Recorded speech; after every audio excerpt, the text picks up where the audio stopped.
Hello everyone, my name is Emad, and in this video I'm gonna show you how to create arrays with linspace, comment, and colon operator. For example, let's define a variable x1, which is an array, and I'm gonna use linspace comment.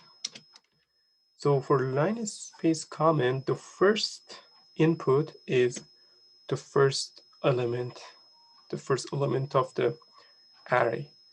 And then the second input is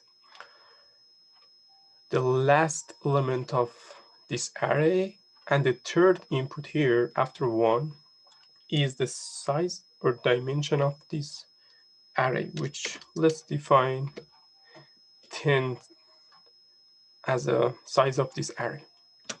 If you press enter, you see that x1 is a 1 by 10 array, and it starts from 0 to 10, and you see that the interval between each element is almost 0.111.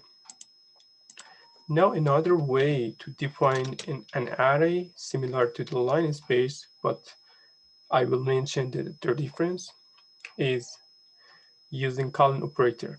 x2 is, for example, 1 colon operator, interval, and again colon operator, and 1.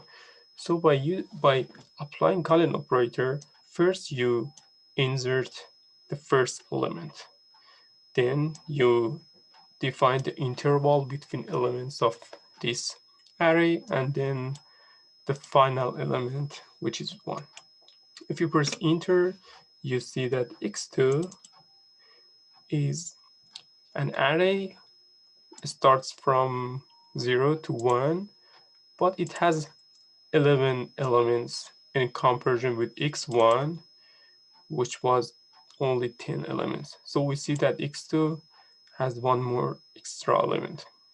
So if we want to highlight the differences, first we can see that the interval between x2 is regular, which as we defined 0.1, but the interval between elements of x1 is not exactly 0.1. So another difference is their dimensions. Thanks for watching this video and good luck.